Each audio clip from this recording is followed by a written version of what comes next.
Fala meus amigos corintianos e corintianas, muito bem-vindo ao canal, estamos aqui para mais um vídeo. Mas antes de iniciar, peço uma ajuda para vocês, se inscreve no canal, curte o vídeo, para ajudar no crescimento e no engajamento, beleza? Vamos aí às últimas notícias do Timão. Eu achei que os confrontos contra o CV, os dois jogos, eles tinham sido um sinal de alerta. Mas, na realidade, foram só um aperitivo para o prato principal que foi ontem. Tá, ontem aqui no programa... Que não foi levado em consideração, né? Eu não acreditava que o Corinthians ia ser tão inoperante. Mas eu não acreditava que o jogo da volta contra o CV já fosse daquele jeito. E depois do jogo da volta contra o CV, eu não acreditava que o jogo de ontem fosse assim. Eu achei que o Corinthians ia meter 5-0 no primeiro tempo contra o CV, também. No segundo tempo pensando no estadual também. Tal. E que ontem ia fazer um jogo digno. Podia não ganhar ontem, mas de forma... digna. Um empate, uma derrota por 1-0, como disse o Zinho, mas ainda jogando bem, enfim. Eu vou guardar minha pergunta pro Zinho depois. Não, vai, vamos lá. Depois, o assunto tá bom aqui. Seguindo o que o Pascoal disse. É pro Zinho entrar na conversa aqui também, que eu quero ouvir o Tetra. Quando você fala, Pascoal, que o Corinthians tem problema na marcação na jogada aérea, isso é inegável, é indiscutível. A ideia de você formar uma linha de 5, para você tirar um pouco de espaço do lado para os cruzamentos, e ter um terceiro jogador na frente, ela tem lógica. O problema é que toda a ideia de jogo, seja um 5-3-2, um 3-5-2, um 4-4-2, um 4-2-3-1, um 4-3-1-2, toda a ideia de jogo ela pode funcionar desde que ela seja bem executada. A do Corinthians não foi. E por isso tem que ser bem treinada. A segunda questão, quando usa dois volantes... Primeira coisa, o Carrilho, para mim, hoje ele é muito titular do Corinthians. Sim. O Carrilho, se eu tiver que tirar... os 4 principais jogadores do Corinthians, acho que ninguém nega. Eu tô falando do momento, eu não tô falando da temporada inteira. E o jogo é um mata-mata. Mata-mata é muito o momento. Tanto que equipes, às vezes, piores passam de equipes melhores, porque pegam essas equipes melhores quando elas não estão nos seus melhores momentos. E isso é uma coisa muito específica. É um jogo. Sim. 2 jogos resolvem uma classificação. Nesse momento, o melhor jogador da temporada do Corinthians é o Carrilho. Então o Ramon errou. Os outros 2 grandes jogadores do Corinthians na temporada são Hugo e Yuri. Perfeito. O goleiro e o centroavante. Perfeito. O Garro, fisicamente, ainda não está bem. E o Garro, para mim, foi junto com o Hugo, o melhor jogador do Corinthians na temporada anterior. Tô contigo. Para mim, ele é um jogador essencial, indispensável. Um jogador que vai ajudar muito o Corinthians, mas nesse momento ele não consegue. Ou pelo menos até agora, não conseguiu. E o Memphis não é um cara que vai ajudar muito na marcação. Então, a gente fica sempre esperando que o Memphis, numa jogada de talento, que ele tem, que ele é um jogador especial, resolva os jogos. A partir do momento que o técnico não tem um volante de pegada, era para mim muito óbvio, apesar de ser muito ilógico do ponto de vista dos grandes personagens, dos nomes, e é muito fácil eu falar agora, conversava disso ontem no Linha, que ele precisava fechar também os espaços nos lados, no meio de campo. Então ele tinha 2 opções.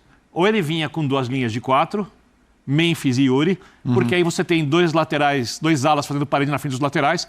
No meu caso seria Carrilho na direita, Romero na esquerda. Romero cansou de jogar assim com o Tite, em 4-1-4-1, 4-2-3-1. Aí você teria as linhas um pouco mais altas e aí você tenta manter o seu adversário longe da sua área para evitar os cruzamentos. Ou a segunda opção, se ele quer jogar com uma linha de 5, é jogar com uma linha de 4 no meio. E aí ele tem que abrir mão de 2 jogadores nas suas estrelas.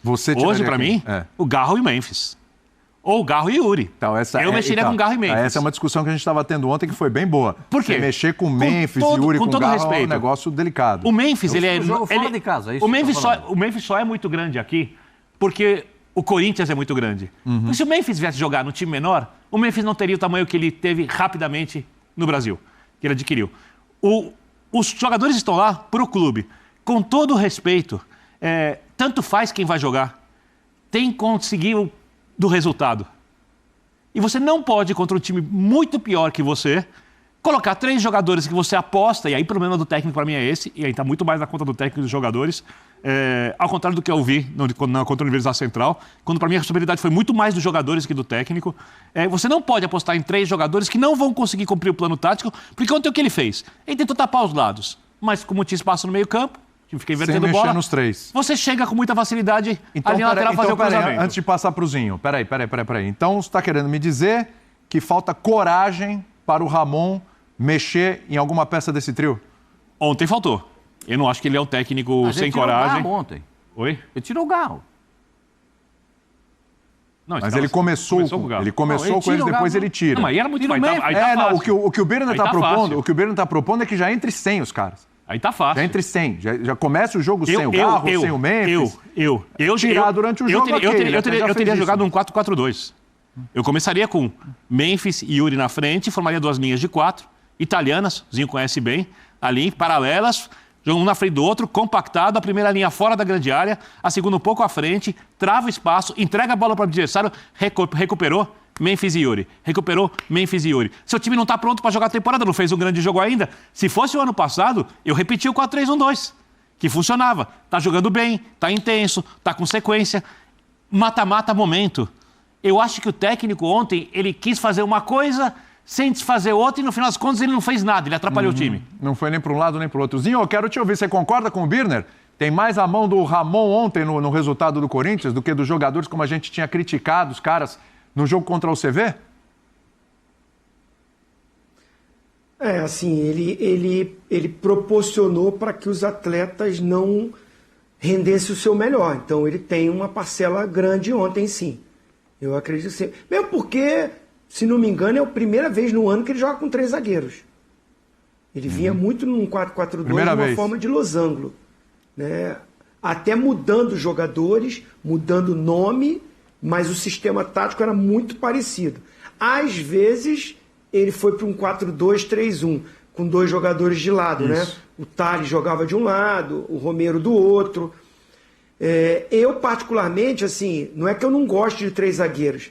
Se você tem um esquema muito bem organizado e montado com 3 zagueiros, que você não perca a sua parte ofensiva, ele funciona muito bem. Você dá uma proteção boa, você tem 2 alas que apoiam muito, que fazem muito bem o corredor, com um meia que o Garro tem condições de fazer isso. Ele não está no seu melhor momento físico, né? Acho que os problemas particulares que ele teve, a demora para estrear, conta-se tudo isso, né?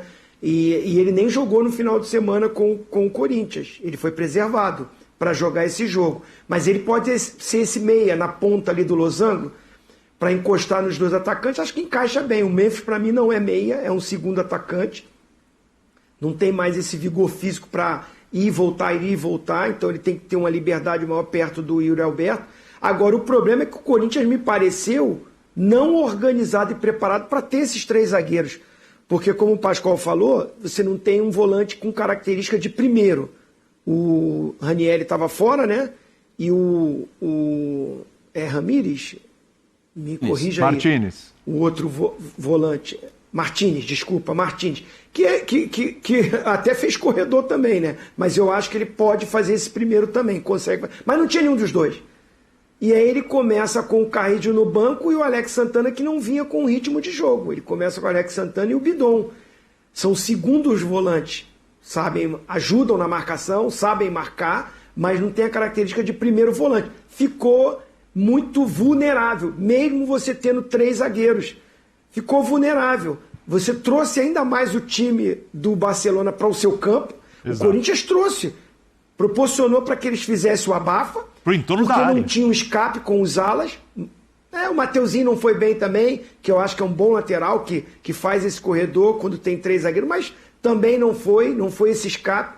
Então o Corinthians, além de não estar bem organizado para se defender, também não tinha uma possibilidade de machucar o adversário, sabe? Você sair do sufoco, criar um pouco na frente. Você viu os números aí?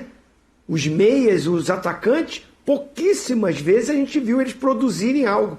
Depois, no sufoco, que muda o sistema, volta para o 4-4-2, mas também, assim, mais na base do desespero do que de uma organização. Acho que ele pensou em ter um time conservador e ter um resultado, se não é um empate, perde de pouquinho, pensando no jogo de final de semana também, porque segura o Carrillo no banco, segura o Ramalho no banco, sabe? Já pensando em substituições para não abrir mão do Paulistão também, e acabou, para mim, enfraquecendo para as 2 pontas. O Corinthians está com uma situação complicadíssima para reverter esse resultado e sem moral para o jogo do final de semana. A minha pergunta para o Zinho é sobre o final de semana, Oswaldo. Sobre o final de semana? Esse jogo pode ditar até o futuro do treinador. Então vamos fazer o seguinte, já que você falou de futuro do treinador, ditar o final de semana, vamos ouvir o Ramon? Por favor. E a gente volta. Por favor. E aí a gente fala em cima também do que o Ramon... Bom, enfim, a coletiva do Ramon, mais uma vez, decepcionante. Mas vamos lá. Sé que el hincha y la gente de Corinthians no está contenta porque el equipo no jugó bien. Eso lo sabemos y nos hacemos todo el grupo, nos hacemos responsables de lo que pasó. Pero cuando encontrás un equipo que te supera, es así. El fútbol es así. Va a tener que mejorar, va a tener que seguir trabajando. Es la única forma de poder seguir creciendo. Entiendo que la prensa siempre busca, uy, hay partidos que no jugamos bien, uy, hay partidos que no estuvieron bien. Pero no se olviden también que yo al equipo lo agarré último. Estaba último, principalmente para la prensa brasilera, estaba último. Los hinchas lloraban pidiéndome por favor que lo salve. Clasificamos para la Libertadores, estamos en las semifinales, estamos trabajando, está creciendo. Pero hay momentos que el equipo te supera y bueno, hay que afrontar esas situaciones que seguramente en el fútbol pasa. Cuando te supera hay que agachar la cabeza, seguir trabajando, mejorar en lo que hicimos mal, en lo que hicimos bien. Pero bueno, es parte del fútbol. Então, deixa eu passar aqui para vocês o seguinte, é difícil você engolir, eu fico imaginando o torcedor do Corinthians, é difícil engolir essa coletiva. Primeiro, tem uma equipe que supera, paciência, é assim, tem que melhorar, etc. Sim, você joga os 70, 80 jogos no ano, em alguns momentos você vai ser superado. A questão não é você ser superado, é a forma pela qual você é superado. Então é um Corinthians que quase foi superado por um time que no máximo jogaria o campeonato com o bala mistura aqui do Pascoalzito. Não, lá é difícil, da UCV? O CV ali é taco a taco. Ia ser embaçado, né? Pra você ver. Lá ia dar problema. Ia ser complicado. Proteger então o Corinthians, ele quase foi superado, ninguém está exagerando, vocês viram os confrontos? Ele quase foi superado por um time que, gente, ia ter dificuldade para jogar a Série C aqui do Campeonato Brasileiro, né? Então é a forma pela qual a forma como o Corinthians foi superado ontem, gente, perder para o Barcelona, que é um time que está direto em Libertadores, não é qualquer time e tal, etc. Tem um Mas títulos nacionais que a LDU, por exemplo. Exatamente, é um grande do Equador, é um time que já foi finalista de Libertadores da América também por 2 vezes, se não me engano, são 2 vezes. Aqui, já eliminou o Palmeiras, já eliminou Santos, sabe? Fez jogo duro com o Grêmio no ano do título do Grêmio e tal. Ok, é esse o time. O problema é que a apatia, a forma como o Corinthians atuou, o primeiro tempo do Corinthians, muito ruim, segunda melhorou um pouquinho, mas muito pouco. O Corinthians fez muito pouco para superar o Barcelona. Não é questão de ser superado, é o muito pouco que fez para ser superado. Essa é uma palavra que você usa que eu não gosto, William. Apatia. Porque eu não acho que os jogadores foram apáticos. Eu acho que eles não sabiam o que fazer, que é muito pior. Pode ser, Birner, que é pior. Pode ser. Então, assim, um time perdido. Isso, e principalmente quando toma o segundo gol, então, aí a desorganização vem à tona. Então, essa é uma questão. E outra coisa, Ramon, vamos lá, vai.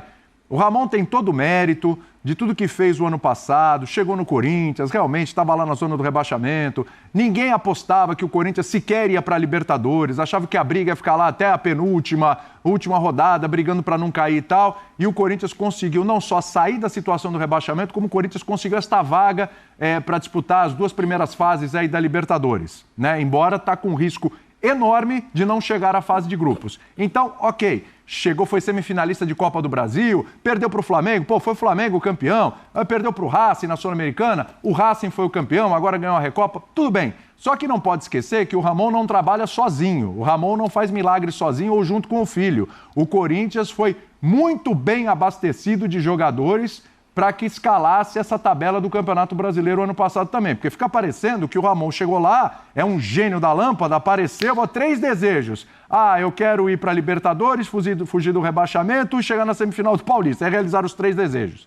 Né? Não é assim. Teve um time que foi encorpado também. O peso da janela que a diretoria fez Meu Deus é enorme. Do céu. O Ramon faz parte, mas o peso da janela não é? Muito Você não mais. Pode descartar isso. Pelo amor de Deus. Vocês não podem esquecer. Claro que ninguém pode esquecer. Só que assim, o que sustenta o Ramon no cargo é o passado recente dele. Tá? Mas o que vai sustentar o futuro do Ramon é o presente. E o presente não tá bom. Porque nos jogos grandes, o Corinthians teve dificuldade. Não foram muitos esse ano. Mas tem o clássico contra o Palmeiras, que teve um jogador expulso, não perdeu porque o Estevão perdeu um pênalti no final, é bom que se diga, o Palmeiras foi superior. Teve o clássico contra o São Paulo, 3-1, aí, ó. Era a única derrota até esse jogo. Era a única derrota desse jogo. O clássico contra o Santos, primeiros 20, 25 minutos ali, o Santos melhor, só que era um Santos ainda se organizando e tal, o Corinthians foi lá e matou o jogo em casa. Segundo ou terceiro jogo do Neymar. Mas não fez uma grande partida, E os jogos da Libertadores, que pelo amor de Deus, jogos da Libertadores são de doer. O torcedor do Corinthians olha isso, fica com vergonha. Sabe qual é a minha dúvida, William? Olha aí, só para ler a tela, vou passar para você, Bernardo, olha só. Em jogos decisivos, foram 6 jogos decisivos, os 3 clássicos e os 3 jogos da Libertadores. O aproveitamento de 44,4%. Tá? Gols marcados, média de 1,33, gols sofridos, 1,83. Olha como esse time toma gol. Já toma gol de time menor? Tomou 3 gols da UCV, pô. Então, e nos demais jogos, o aproveitamento de 86,7. A grande questão é que desses 6 jogos, 2 são contra o CV, então esses números deveriam ser bem melhores. Exatamente. Se fossem jogos como jogo decisivo, né? Mas pegar o Flamengo e mata-mata de Libertadores, Palmeiras, jogos grandes, você fala, faz parte da possibilidade. Nesse caso, o Corinthians enfrentou, desses jogos, 6 jogos, ele enfrentou 3 partidas contra equipes que tinham elencos piores que os dele, as 3 da Libertadores, né? E nos 3 clássicos, acho que o Corinthians tem um elenco melhor que o do Santos. Naquele clássico. Sim. Aí, né? E os resultados estão abaixo do potencial do elenco. A minha dúvida, e aí vale pro Zinho, vale pro Oswaldo também, se o senhor quiser participar. Manda bala, meu. O senhor é um ótimo comentarista também. Muito obrigado. Falando sobre o clássico contra o Santos. E aí eu quero saber muito uma coisa do vestiário. Claro que cada vestiário é diferente, são pessoas diferentes, etc. Mas se o Corinthians ganha bem do Santos, jogando bem, quanto isso é transportado para o jogo do mata-mata? Se o Santos elimina o Corinthians em Itaquera, o Santos também elimina o Corinthians da Libertadores de vez? É muito possível. Porque está tudo interligado para mim. Porque vamos só recapitular os jogos da UCV. O Corinthians, como é que vai fazer a partida das quartas de final do Campeonato Paulista? Né? Bem assim, bem como diria meu avô Pascoal, cozi. Bem no mais ou menos. Se classifica, mas bem no mais ou menos. Sim. Vai para o jogo de ontem. Aí tem um monte de situações, a gente pode enumerá-las, e a gente já enumerou algumas, mas pode enumerar outras tantas, né? O Corinthians não consegue jogar um bom futebol. Eu estou aqui parado, vocês estão falando, eu estou pensando num jogo bom do Corinthians. Esse ano? Foi aquele da Ponte Preta com o campo encharcado, que o Thales Magno conseguiu aquele gol? Mas não foi um jogo bom, né? O primeiro tempo da partida contra o São Paulo, também no campo encharcado. Primeiro tempo contra o São Paulo, me lembra aqui o Fabrício. Talvez seja Talvez ali. Ali. Não foi. Teve um segundo tempo também do Corinthians, quer ver? Para mim, o jogo contra o Santos. 70% do jogo contra o Santos. Pode ser, principalmente o segundo tempo, né, Zinho? Eu ia falar o segundo tempo do jogo do Santos. Porque no Santos ainda acomodou um pouquinho o primeiro tempo, não é?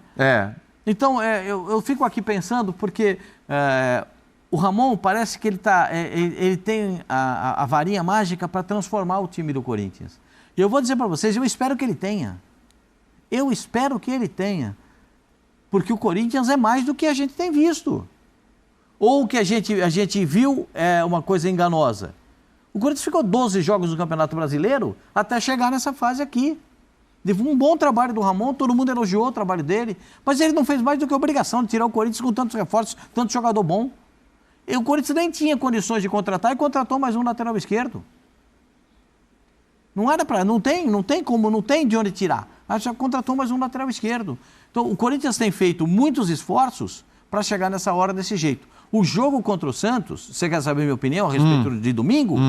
O Corinthians vai ter um enorme problema no aspecto psicológico. E o psicológico faz muita influência num jogo desse tamanho.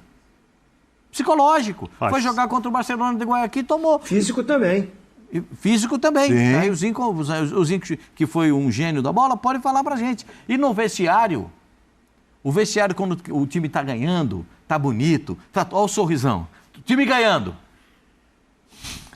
Confiança lá em cima. 3-0 pro Corinthians, o Corinthians arrebentando. Contra o Atlético Paranaense. Contra o Bahia. 4-2 do Criciúma. 2-0 no Palmeiras. Aí o Zinho falou aqui, o Corinthians acaba de ser campeão brasileiro. É o título do Corinthians, ganhar do Palmeiras. É verdade, porque mas foi é a verdade. transformação do time. É verdade. As pessoas não entenderam muito bem quando ele disse isso, porque foi a transformação do... E o E craque... daquele momento em diante era impossível ser rebaixado. Depois daquele E aí, você vai entra no vestiário hoje do Corinthians. Jogo contra o Barcelona de Guayaquil. Você escuta o mosquito voando. O silêncio é tão grande que você escuta. mas tem que ter cobrança. Não, depois do jogo ninguém fala nada, vai falar amanhã. Mas depois da classificação contra o CV, aquela classificação meio vergonhosa lá, o Ramon falou na coletiva que tava festa no vestiário. Mas o Memphis deu uma entrevista para todo mundo, inclusive para nós, dizendo que precisa mudar o comportamento, precisa mudar um monte de coisas. Antes da entrevista do Ramon, que o Ramon não viu o Memphis. O goleiro também. É o Hugo também, lembrar isso, Zinho, verdade, o Hugo também. Precisamos mudar Também e tal. deu. Agora, o Pascoal, você Não, mas sabe... assim, sendo bem direto para o que o Biner perguntou, para mim e para o Pascoal, 100% influencia. O jogo de ontem vai influenciar diretamente no jogo de domingo, negativamente. E o que acontecer domingo pode influenciar positivo ou pior ainda, ou mais negativo ainda para o jogo da volta. Porque a recuperação, quando você perde, toma de 3-0, o voo fica mais longo, a recuperação fica mais longa, os treinamentos ficam mais pesados, a pré-eleição fica mais chata, o vídeo fica mais chato de ver, tudo fica pior. Até você ir recuperando, tem que ter líderes no elenco, tem que ter jogadores com liderança para tentar puxar de cada um, tirar de cada um, reerguer cada um, o ambiente melhorar, né? Sair muito menos na rua, porque vai ouvir, vai ter pressão, vai ter cobrança, não ver muitos programas esportivos, porque vai ser o que a gente está falando aqui, porque eles proporcionaram isso ontem, para a gente estar falando do péssimo rendimento. Então, isso tudo, para você se preparar para uma decisão contra o Santos voltou a treinar ontem. O Pedro Caixinha, depois da classificação, deu segunda e terça de carnaval de folga para os caras se divertiram, relaxaram, voltaram, estão treinando, astral bom, pensamento positivo, Neymar convocado para a seleção. É o Santos, do Corinthians favorito, na minha opinião. Se você me perguntasse, depois do domingo ali, da segunda, chegou os semifinalistas, quem são os favoritos? Foi perguntado isso, eu falei, Corinthians é o favorito no jogo contra o Santos e Palmeiras é o favorito contra o São Paulo. Hoje, depois dessa atuação e da pancada que tomou, eu já acho que o Santos é o favorito.